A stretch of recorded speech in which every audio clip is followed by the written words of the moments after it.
Hello, everyone, and welcome to another episode of Coffee or Convery, where we bring you the brightest minds and most inspiring voices in media, entertainment, and beyond. Today, we have truly a special guest joining us. He's an award-winning digital and broadcast executive producer with 20 years of experience, not only known for an exceptional work, but also for his empathetic leadership. Our guest today is Jodie Davis. Jodie is renowned for his role as the co-executive producer of the Entertainment Tonight Canada, where he and the management team oversaw a staff of over 70 to produce a daily half-an-hour network show watched by more than 500,000 Canadians every day. During his tenure, he won 4 Canadian Screen Awards and a CCMA award, and an additional 17 CSA nominations under his belt. Boy, Jodie has also produced 5 live New Year's Eve specials for Global TV, featuring performances by stars like Keith Urban, Demi Lovato, Celine Dion, and Shawn Mendes. These shows reached over 4 million Canadians at the stroke of midnight and earned 2 Canadian Screen Award nominations. He pioneered ETC Live, the first daily live entertainment show streamed on Facebook and YouTube. Under his leadership, ET Canada's digital and social media platforms thrived, with online revenue tripling year after year. The YouTube channel boasts over 1.5 million subscribers and a billion views from 2019 to 2022, while the Facebook page garnered over 250 million views in the same period. In just over a year, the TikTok channel grew to 430,000 followers. Boy, Jodie, I don't know. You have played a pivotal role in transforming how entertainment is produced and consumed in Canada, from bringing red carpet glamour to Canadian events and viewers to being part of the team that launched one of the Canada's first reality shows, The Lofters. So let's grab your coffee, sit back, and let's welcome Jodie to the show. Jodie, welcome to the podcast. Thank you very much. That's quite the speech you gave there. That is quite the intro, and it is quite Yes. chock full of so much experience. Man, it's so exciting to hear all the things you've been involved in. Congratulations. Thank you. Yeah, it's been 20 plus years in the media industry and it's been amazing. It's been a great ride. It's awesome. It's awesome. So what I want to do is have a little fun first, maybe do some super rapid fire questions, and then we'll jump into your story and you can share your journey with the listeners. Okay. Um, so what are your pronouns? He, him.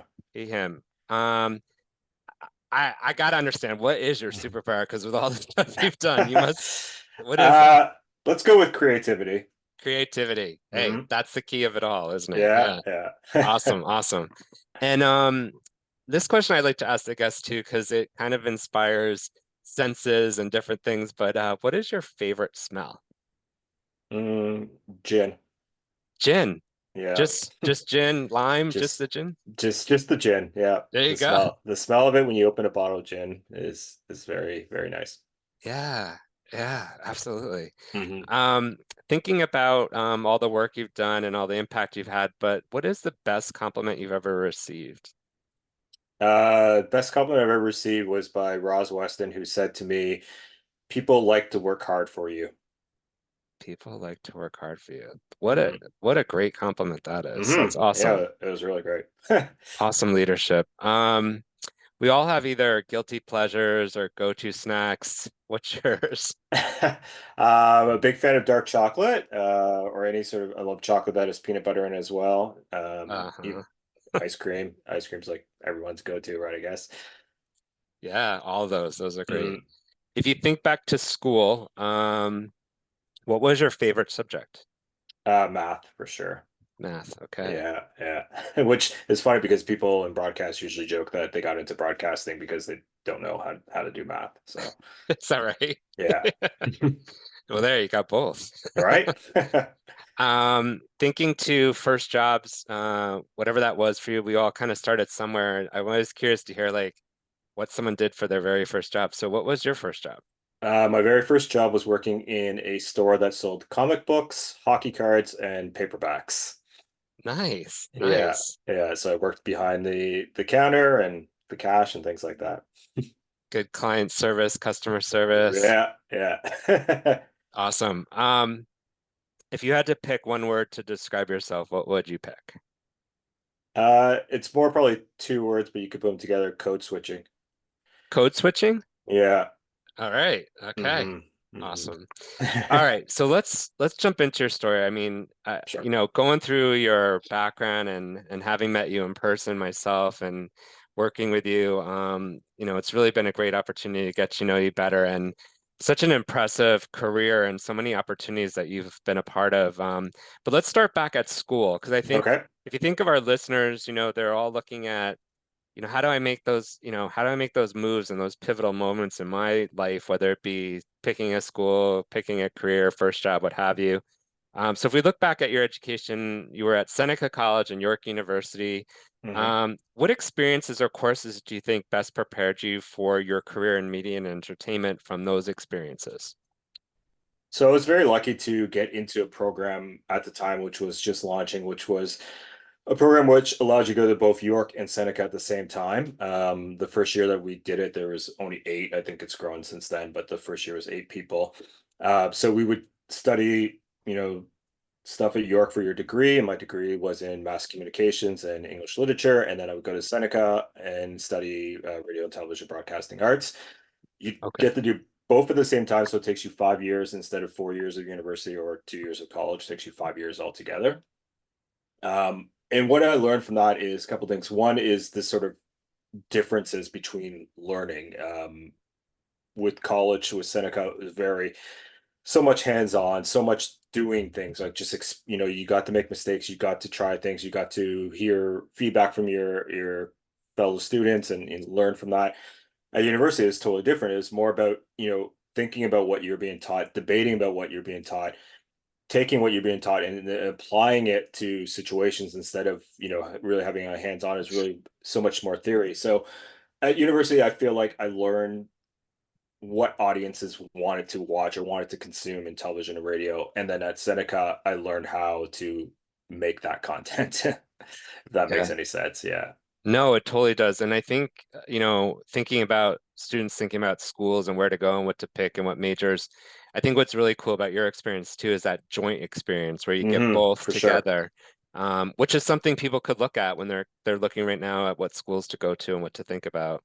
Yeah, because there's a lot of people who will go to university, get a lot of theory, and then feel like they can't put that into place, and then end up going to college anyway. So I'm sure, I think they still offer, and I believe they're not the only schools that offer these sort of Yeah, joint programs with university and college. If you can get yourself in that, is you learn so much in such a shorter period of time, and I think it's just such a great idea.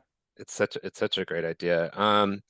Thinking about what advice you might give to current students pursuing a degree in communications or media studies, what advice would you give them? Um, I think the advice I would give them is that they're at a time now where they're in such control of their destiny, way more so than any other times in media. Like before, there were so many more gatekeepers, and the gatekeepers still here, still around, but there were more gatekeepers, more people deciding what you got to watch. And now with everything Mm, happening in social media with YouTube and TikTok and creator culture, you have so much more power in your own hands to try to do something yourself and get people to consume your own culture. But what you have to think about is no matter what the sort of platform or way you're doing it is the story. I think stories are still key. People want to connect personally. People want to hear things. So like make sure it's genuine, make sure it's authentic, like be yourself as much as you can. Don't, if something doesn't work the first time, don't give up. Like keep trying. I think that's really what it is. And when it comes to schooling, like make sure you take advantage of everything that's offered at that school. Like if they offer, for you to try something that's not part of your degree or your diploma, do it. Like just get out there and try things, and maybe you'll learn something and take that skill, down the road, and it might come back to you 5 or 10 years from now. But you don't know when you're going to use it, but definitely try everything you can. yeah, some great advice there. Hmm. And I like your idea too of like kind of going out of the norm of if there's some other type of education you can get or experience, go for it, Yeah, right? It helps and balance it out. it does. And also the other thing is like definitely, I was lucky at York to have, even at Seneca too, the professors that we had were great. So I think you also have to take advantage of that too, right? Like keep connected with your professors, even if you're not in their class anymore. Like I went back to a couple professors. I would send them emails every once in a while, be like, do you have any advice on this? Do you have anything you can tell me?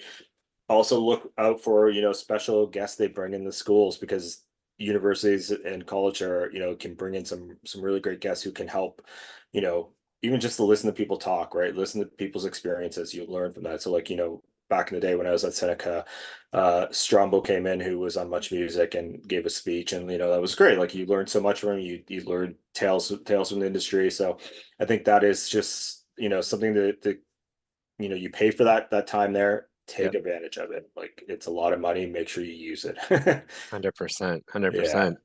So I'm sure the audience here and listening to your stories and where you got to school and where you went to school, but can you maybe take us through a typical day in your current role as a broadcast and digital consultant? What does that look like? Sure.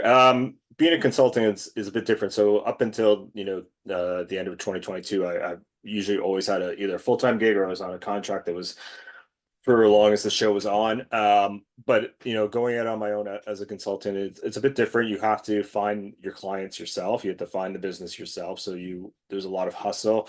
So a typical day would be probably, reaching out to people I know or even people I don't know, sort of giving them an idea of what I could do for their business, looking at their business, suggesting things that, maybe they could be doing better or they could need help with, having a lot of networking meetings and things like that. When you do get a gig, it depends on what you're being hired for.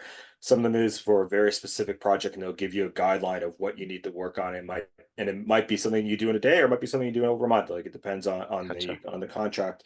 Um, Others things are a little bit more big picture. So on one of the big picture clients I had, it was about 2 or 3 months. Did a lot of interviewing with the staff, talked to people, found out some things that they're concerns about, some things that they enjoy doing at their jobs. And then I would sort of just sit back and look and observe how things were done from a workflow efficiency, look at how things are, and then bring in this sort of outer eyes to things and things that, because I think when organizations have been doing something for so long, they continue to Hmm. do something a certain way because it's easy. Doesn't mean it's always the right way or the most efficient way. Yeah. So, you have to give that sort of viewpoint to them. And then afterwards, you usually, we'll come up with some sort of PowerPoint deck or a presentation of things. Usually for me, I do it in sort of three ways, looking at things that are actionable for them to change, what action they need to bring, what they need to stop doing, what they need to continue doing, what they Yeah. need to build on, things like that. So you present them with the sort of a book of recommendations at the end, and then it's, the interesting thing about being a consultant is that you sort of walk away from it and then it's up to them whether they take your advice or not, right? So Yeah. sometimes I will go back and look at things that I've given advice on, and we'll follow up with them and be like, did you try this or how's it working? You don't always have to do it, but I like to keep in touch with the people I work with because I want to hope that I made a difference for them, right? 100%. Mm. Yeah. That's interesting. And I know you've had like a lot of different experiences, but if you had to, and I'm sure there's probably a few, but if you had a project or achievement you're most proud of in your 20 years in media and entertainment industry, what would that be? I would say the one I'm most proud of is our New Year's Eve show that we did in Niagara Falls. So previously, before Global took it over, Global Team took over, it was being produced by CHCH Hamilton. Okay. And it was, they did a fine job. It was, very, I don't want to say local, but very like it was just, Yeah. it was a concert and that was about it. There's no bells and whistles to it. And, that was great for the time. We came in, and sort of brought a very TV version of the show to Niagara Falls and grew it over 5 years. Went from an audience of about 20,000 in person Niagara Falls to our last year, which was 60,000. Wow. Um, as you said in the intro, we had 4 million people at the Stroke of Midnight, which was, probably one of the highest viewed Canadian shows of the year. It was just great. Like, and you work with a team of 100 people. You work with, then you have all the acts that are there. So you work with Keith Urban, you work with Nick Jonas, Shawn Mendes. You have to work with all their management, days of rehearsals, building the stage from scratch, like, and you start planning this back in the summer. So 6 months worth of planning going Wow. into these shows. Yeah, it's just a beast, but the thrill of doing a live show and it coming up working and all coming together the way you pictured it 6 months beforehand is quite a feeling. What a way to ring in a new year with Yeah, that. for sure, right? Oh my God, that's like the party in life of a Yeah, party of a lifetime and career opportunity of a right. lifetime. Right. Yeah, it's been pretty great. And did you, I'm just because I'm a big pop culture fan, so I Okay. have to ask the question. Yeah, yeah. Who's been like, is there a certain person you've met that has impressed you the most too? Like from the acting star side of things? Yeah, for sure. Like Keith Urban was a great guy. Yeah, Tom Cruise definitely impressed me a lot. really. Yeah, when Tom came, he came into our studio once, and he was, he's Tom Cruise. He went around, he shook hands with everybody who was there. I think it doesn't Wow. matter whether they're the floor director, the lighting director, the talent. He said hi to them, asked them a question. Definitely just made sure he was engaged with everybody, laughed with everybody, went around and said thank you afterwards. Just always being a great guy. And then, he remembers people like one of our hosts at the time, Sangita. He would interview with her maybe 4 or 5 times and remember her each time and brought up something that they had discussed the time before. So, everything, people can sometimes be hard on Tom Cruise, but like even like the story about his famous cake that he sends to people at Christmas, it's all true. Like he is at the core, he's a very professional, but at the core, he's also a very kind man. That's really, thanks for sharing that Mm, story because I think there's a lot to learn from that lesson in that space and in the world of entertainment, what you did. And it's also a lot to learn for people who are leaders and lead teams and others. And, regardless of title and right. what status and all that Yeah. stuff, at the end of the day, the thing that impressed you the most in the situation was the humanity of it, Yeah, for sure. Yeah. right? And I think Yeah. more people need to lead with that and think with that. And too often we don't see it, No, it's right? true. Yeah. So that's a special story. Thanks for sharing that. It's really Yeah. cool. I would say most of the, to me, most as big as the stars got, they usually were nice. Like they were the easiest ones to deal with. It was maybe celebrities who were a little bit less famous that were the harder ones to deal with. Thinking they have something to prove. Yeah. Yeah. Yeah. Yeah, no, I think that, man, that's a lesson we could take to a lot of places Hmm. today, especially Hmm. restaurants, your wait staff, everything, right? Treat Yeah. everyone with dignity. Well, thank you for that. That's a really cool story. Also, thinking about like mentorship and networking, that's a big part of the audience and trying to get their heads around how to do this right or what to think Hmm. about. But, you know, who has been most influential in your career and maybe who, or there might be more than one, but and what valuable lessons have they taught you? Yeah, I would say there's two. One, it was back in high school. A teacher I had named Mrs. McNeely. She was my grade 11 computer programming teacher. I did I guess it was more of a co-op Yeah, with her. So I had as a teacher for grade 11. Then I did a co-op with her when I was in grade 12 as a teacher's assistant, and she sort of really taught me how to be confident in speaking out. Especially talking to other people, and really, really made me believe in myself, that I could do things, that I was, good enough to do things like that. So, just the way that she allowed me to try things and yeah, had trusted me definitely gave me a lot of confidence that I didn't have prior to that. And then in work, she's also a really good friend of mine, but she was my boss for a while, Tamara Simino. Just really helped me a lot with figuring out how to deal with problems and issues like that not and we work in TV, so it's a very people make it out to be a bigger deal than what it is. Right, like we're not saving interesting. people's lives, we're not always doing the best thing for the world, but we do provide joy for people, so that's good. But yeah, she, That's important. that's important. But she taught me how to deal with, especially with people problems and things like that, like how to talk to people about things like that, and how to make them on the other side be as responsible for the problem as you are as a leader, right? What can they do to bring solutions to the problems and not just depend on you to be the person who, as the boss or the leader, have to figure out things? How can you do it together? So, um, That's a great lesson. yeah, yeah. Yeah. Collaborative approach to problem Collaborative. solving, Yeah, yeah, right?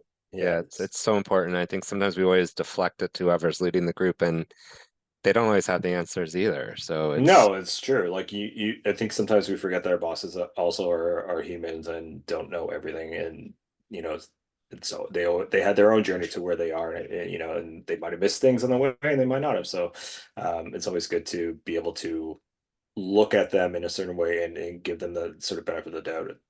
yeah, absolutely. Good thoughts. I know you're a big fan of working with the youth and helping people. And Mhm. how do you approach mentoring others and working with others? Um, One of my joys of being in this industry for so long is being able to witness people come up from internships and make a career out of it. I've had so many people who were interns for me or worked at the show as interns who've gone on to great things. Um, when I left the show, the director of the show was an intern who started as an intern like 15 years before that. I had many producers who started as interns who were not producers on the shows or producers on other shows. Um, so for me, seeing that growth has always been great. So I've always put in effort when someone has put in, especially when younger people put in effort to come to me. Um, Hmm, I think that's sort of the first sort of advice I would give to sort of anyone when they're young and in a new place is that go to people and find out what is they do, find out, just learn from them. Don't go with anything other than wanting to learn. Um, and then yeah, for me, I listen to what people sort of where they want their career to go. And one of the advice I usually give them is like find someone else who has that career and look at the steps they took because that's usually good. the career when someone comes to me and they're like, oh, like especially they're fresh out of school and they're like, I want to be a producer, I want to be on air. You're not going to be that person right away, right? Like there are the odd examples where that can happen, but those are once in a lifetime sort of opportunities. It's going to take you some few steps to get there. So you have to look at what steps you need to do to get there and work on instead of aiming for that goal of being a producer, aim of being the goal of maybe being a chase producer first, and then be a associate producer before you become a full-fledged producer. Or if you want to be Hmm. on air, maybe think about, you know, I'm go do radio in a different market for a while, or shoot your own stuff on YouTube and just do it that way for a while, like before you get to that. So look at what other people have done, figure out what their career path has been, and sort of figure out how you match that yourselves to get to where you are.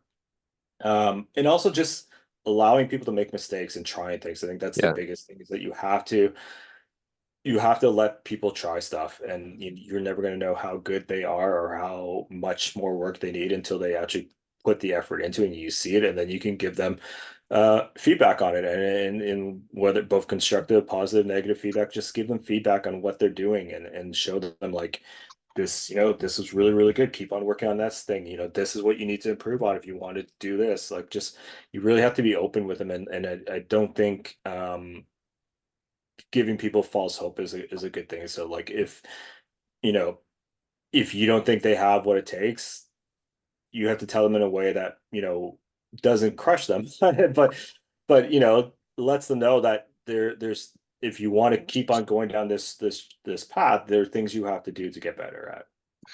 Wow, some really great insights there. A couple of things I want to ask you. One, Sure. what's really hit me first was don't because I think this happens very, very often. Like people shoot for a title, right? Yeah. They don't necessarily shoot for like if you go through the process of figuring out what you're passionate about, what you like doing, what are your values, what are your skills, and also a list of what you don't like to do, you can zone in on it. But I think so often people are leading with the title. Hmm. Yeah, I want to be an investment banker. Well, why? Or I want to be Right. a producer. Yeah. But why?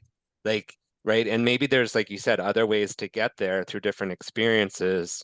And or you need to do those other experiences to get to that actual title. But Mhm. I think it's somehow the way we also get programmed for life is looking at title and sometimes with title, you know, you get there and you're like, oh, I didn't want this. No, exactly. So I, yeah, yeah, go I ahead. think I think people think of the title, they don't always think about what's involved in that. And there's a lot of things that might not be, things they enjoy, but it comes with that title, right? Like there are Yeah. things that maybe you don't want to want to do, and some stuff is hard to do, and it isn't really what you thought it was. So I think you're right. Like again, that's why I suggest when you are new in a company, make sure you go and try to fit like a half an hour with everyone you can, just to learn about what they do, or if there's someone even nice enough to let you shadow them for a day, just those are things you're going to learn. You're only going to learn doing that in a workplace. You're not going to learn that at school, no matter how much education you have. You really are only going to learn if you have that experience. So, and I think it points out things that you probably didn't know of before. Absolutely. And the other thing I liked that you talked about was like about making mistakes. And I think there's also a lot of high expectations on even interns as well. Hmm. And the only way you get better is to make those mistakes, learn from it, and move on. So we also have to create the spaces for mistakes to happen, right? And in your Yeah. world, I would imagine, as you were saying, like, we're not solving, diseases and stuff like that, but Hmm. for lack of a better word, the spotlight is on Hmm. on the TV and what's coming through the other side. So I guess from an internship perspective, you need to allow those people in those types of media and entertainment to have opportunities to fail on their own, but not expose them to the negativity of what that might come Yeah, from.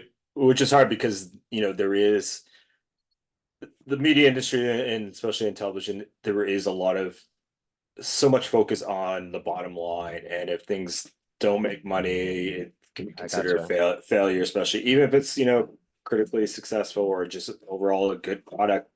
If it's not making money, it really can get pushed to the side. And you know, I think that's a lot of times why certain parts of this business don't allow interns or people who are just starting off their career as much chances to do things, because they are so risk averse at what could happen. And I think, but I think that's the only way That's to grow. Like interesting. I made so many mistakes when I was younger as a producer, but I learned from every one of them, right? Yeah. And I saw people who I work with make mistakes, and then they didn't do them again. Like it's just like you learn from them. You have to put people in a position where they can try, and it's really like I think that gets forgotten a lot in the TV and media industry, that and also if you're going to put people in those positions to try, you can't then sort of manage them from afar. You have to let them have their own chance at, right? You can't micromanage them. Yeah, some autonomy to do that. Hmm. What's just so interesting about this topic, I'm sorry, we're going a little deeper No, on it it's because okay. it's really interesting to me. I think it's so the idea of media and entertainment and being involved in, some of these places where it might be hard to do the risk averse. But what really hit me too is the revenue generation that you brought up. And Hmm. I think so many people don't always consider all the industries that obviously do have to focus on revenue. So I know I've been in where I started a really cool project and it was like, it's something you really loved, or in your case, I was curious if you had that experience, because I think younger people need to hear that too, is, sometimes you might think it's the greatest idea, it's the best thing, why aren't we doing it? And because of a Hmm. revenue stream or reasons why it's not going to make the money or it's not really in scope right now, it's hard not to take that personally. Hmm. And I know I've had those moments in my career where I'm like banging my head like, why don't you see it, right? But Yeah. I guess that happens in your industry as well, right? It Because it it happens so many times, and I'm with you. Like I've been told no tons of times, and it never gets easier. never. Never gets easier. Never feels good. And you always think the other person's wrong, but that's a yeah. Um, but yeah, it's such a tough thing to sort of explain, because there's so many other things that go into it, right? And I think especially with the way media has gone and becoming such a corporation of fewer now, right? Like you look at Yeah, you know, Paramount, which owns CBS, which owns, a whole bunch of other things, Disney, which owns ESPN and all this sort of stuff, and Star Wars. And so like every sort of thing is connected, right? So when something is not doing well, it's bringing down the whole company, right? It's not just that one section. And the other thing is like, back to the show I did, in the New Year's Eve show we did for 5 years. The reason why we stopped doing it is because, you know, the amount of money it cost to produce it was not the same amount of money that we got from advertisers. interesting. So no matter how great it was, no matter how many awards it got nominated for, no matter how much of an audience it brought in, it still costs a little bit more than what it made, and then it just gets canceled after that, right? So, Yeah. uh, it has nothing to do with the hard work or people who did it, who worked on it, or the people who tried to sell it. Like it just came down to dollars, right? And it's just at that time, a bigger company had to decide where they wanted them to save money. So, Yeah, thanks for like I'm glad we're having this conversation. It's a little bit more vulnerable, and I think people go through this, and you and I have gone through it in different mhm. sectors and industries, and I think it's human to feel like sometimes to take it personally or be like, what, why aren't we continuing this? This is a great Mhm. thing, right? But I think it's good for people and listeners to hear that because you're not alone, right? Like No. this does happen. Um, and I think it's tough too, especially if I could think of someone like you who I've seen in action and stuff too, is like that creativity is there. And then when there's a Mhm. revenue block, you're like, what? Right? Yeah, So it, it's it might. tough. Yeah, it might not even be like there's the revenue block. It could be a bunch of different factors that go into why somebody says no to something, and it's just like it's hard. It is It's tough. very hard. Yeah, yeah, But you got to learn to, I always say, it's like when you used to ask your mom no and your dad would say yes, you're like, hey, I yeah. got it over here. Right. So, Exactly. If you believe in that idea enough, like you could try different ways, and sometimes no's turn into maybes that turn into yeses, right? Sometimes it's doing timing. it timing. Sometimes it's doing it a couple different times, pushing for it. Like there's a lot, as I said, there's a lot of different things that could help you get away. And also, it could be the person you're pitching it to. They might not, they just might have been having a bad day too, right? It's all those variables. All those But variables. Yeah. thanks for going deeper on that one. I think that's a really interesting topic. So let's a little bit about networking because Okay. a lot of times this is how we know people are now currently finding jobs, looking for jobs. Applications are through the roof and different opportunities. No joke, someone goes on LinkedIn, you see 150 applicants, you're like, why do I bother? Right. That kind of thing. But I still am a firm believer in like the networking in a human way, but also making those connections professionally because they may not know something, but they may know someone who does, and Mhm. therefore doors can open. So, what strategies have you found most effective for building and maintaining those professional relationships yourself and what you do? Yeah, I think for me, a couple of things. I think one is try your best. I know it's hard to sort of never forget somebody, right? No matter what their role is, they, they could end up being someone who you need something from in the future. They might be your future boss. Like you don't know what the future holds for them. So never forget, somebody. Like a good example again is someone who was a production assistant with us is now like a vice president with Drew Barrymore's company. So and they remember how people treated them back then, right? So you definitely want to be nice to people, be kind, and I also think following up is such a big thing. Like, and that sort of goes back to my first point, but not forgetting. So even things like we worked very closely with People Magazine on a few different things, and so what I did after we finished the project with them, I would send them like cupcakes to the 4 or 5 people who I worked with on it, right? Just like Nice. little things like that, just to say like thank you, we remember you, this sort of thing. Like, and then things will come back to you. Like I had a person who worked in the music industry who was a publicist who really helped me out one time with when I was very young in the industry, and I booked an interview with a rapper at the time named Ja Rule, who was who was pretty big at the time. And then I moved on to a different company, and he helped me, and he booked me Shania Twain over a couple other people who probably had bigger numbers than what our show did and had bigger things, but just because we had started building a relationship together. And then third time it came up again with something else where he booked it for us. So it's just, and then as things went on, like if there was an act that he wanted promotion for, I was who might not have been very big, I was way more willing to give him a chance than maybe somebody else who would come Yeah. to me. There's a little bit of that sort of back scratching. And then the third thing I would say is make sure you go with your gut with people too, because there are a lot of people who will network just the network and really Hmm. aren't are only there for themselves and not for a beneficial relationship. And I really think networking Key. should be a relationship. It should not be a one-way street. It should be how can, if you help me, how can I help you? Big time. And that's Mhm. such the key, I think, is mutually beneficial, right? Mhm.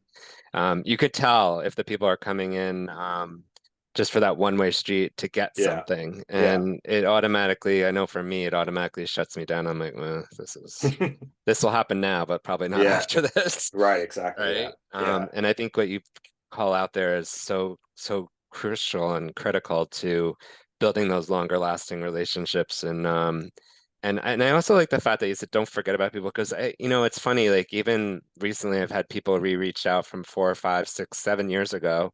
Hmm. And I think we all went through the COVID pandemic and everything, and I feel like if you can also reconnect with people, Yeah. it's inspiring because for those that it was a mutual beneficial situation, it's amazing where those conversations can go even now, Hmm.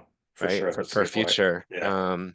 And that's when you really know that you've found that common ground, that you are helping each other, and supporting each other. And that's what I think when we talk about networking, everything you've said is really what we should be thinking about. Don't think of it as like an inanimate object. I have to Yeah. go network. Well, Yeah. that's not going to go over very big. No. Right.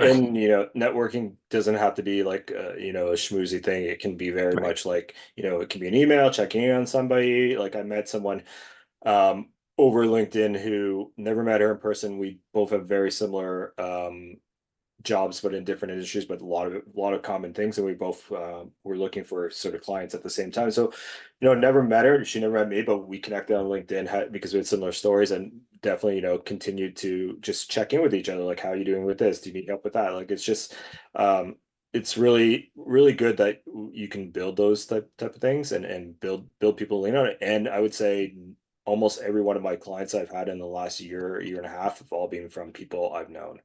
See that? Yeah.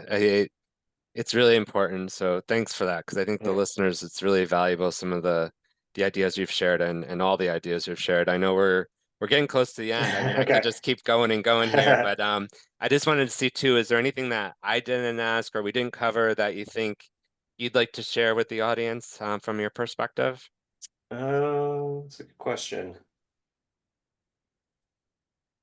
Um, no, I think for me, just really, again, like for anyone who's sort of young and in the beginning of their careers, again, like take every opportunity you can. Like this is the time where you can make mistakes. This is the time where you can grow. And as I said, like learn from people around you. They have lots of experience, and I also think when you're first starting at a place, I know sometimes some of the jobs you might be asked to do, you might think might be below you or might be something you're not didn't sign up for. Don't say no. Yeah. Obviously there's times when if it's an uncomfortable thing that you just say no, but like if it's just a job that they're asking you to do, don't say no. Yeah, no, great advice, Jody. And yeah, I mean, I really appreciate you coming on. It's been a pleasure to Thank you. share your story with the audience and for me to get to know you even a little bit better as we've gotten Hmm. to know each other through the radio. Yeah, for sure. And that's even a cool story how we met, right? On Yeah, a project together. So um again, reach out to people when you see an interest to talk and learn for more, sure. Hmm. and you never know where it can go. So thank you so much for sharing your thoughts and advice. It's been a great opportunity. Yeah, thank you. All right. Well, for our audience, if you liked what you heard today, please share this podcast on Spotify or wherever you get your podcasts. And you can also follow us at Coffee with Convery on Instagram to see further episodes. And until now, or until later, stay well. Thank you.